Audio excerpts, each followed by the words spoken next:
Last year, Pennsylvania Governor Josh Shapiro and his family were sleeping when the official governor's mansion was firebombed. He then had security upgrades to his private residence in a different location. Now there's a fight over who should pay for it. Joining us to discuss the latest on this developing story is the Center Square Regional Editor, Kristen Smith.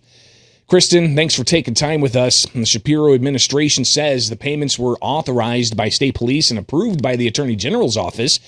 What's the Treasurer's counter to that?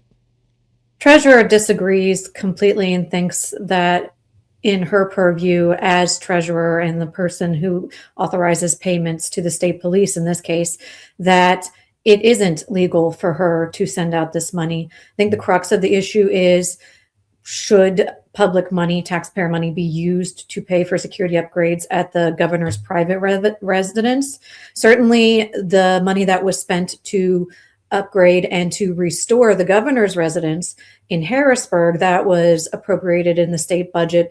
But there is a lot of concern both among lawmakers and certainly Republicans, of which Stacy Garrity is one, and they continue to raise questions about this spending. And I guess one question would be, could it set a precedent for future governors or even other state officials, local officials that might say that they feel threatened? Is this going to set a precedent if this does allow for the taxpayers to cover private security for private residences? That's an excellent question, Greg, because we are living in a time of really heightened political violence. There's been a lot of attacks on lawmakers and influencers on both sides of the aisle. And Josh Shapiro has kind of become, at least of what we refer to in Pennsylvania, he's kind of become the spokesman of civility on this. He's spoken a lot about his experience in the wake of the firebombing attack, in which the suspect was convicted for attempted murder. And he spent a lot of time saying, let's bring down the temperature, let's do what we can.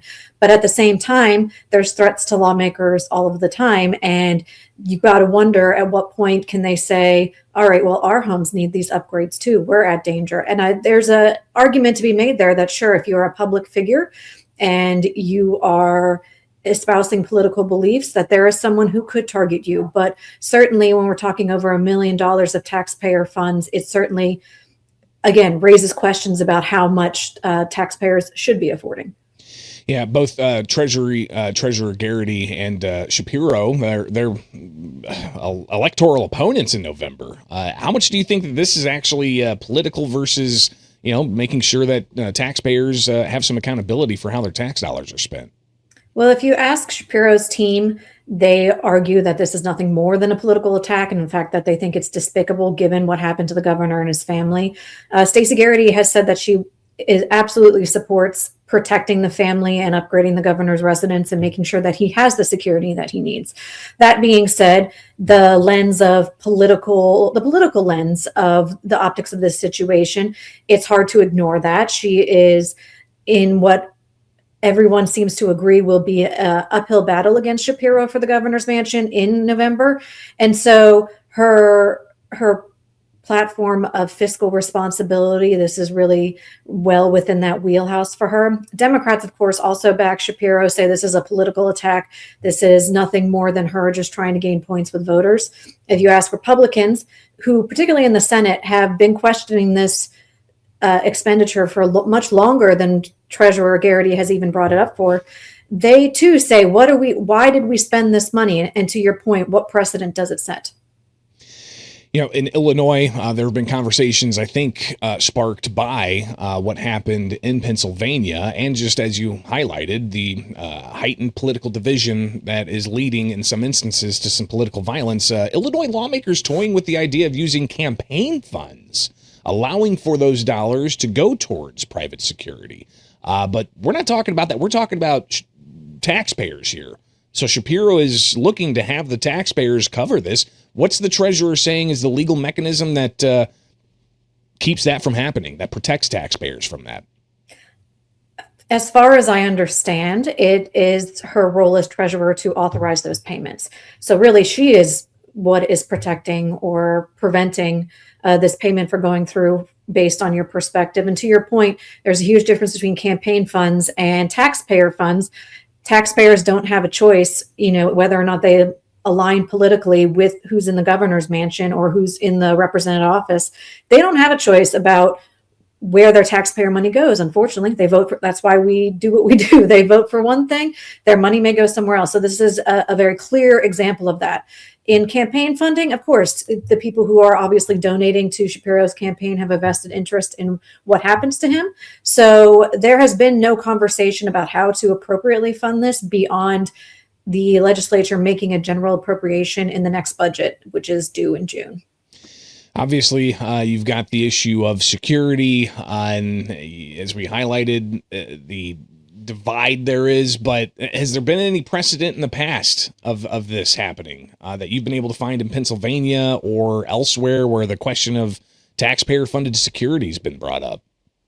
This is, to my knowledge, a relatively newer situation. There's been a lot of course, attacks and concerns within the legislature itself against lawmakers. In fact, Representative Mark Gillen just this week, an Ohio man who was accused of threatening him with death for his potential votes on gun policy, that, he was just arrested this past week. In the past, there's been lawmakers who were attacked outside of the Capitol, although the motive in those cases is less clear. So it's not that security hasn't been a concern among lawmakers for years, but never has anyone thought that perhaps we should look for a taxpayer-funded solution for this. Now, there's another element here, Kristen, that's kind of interesting.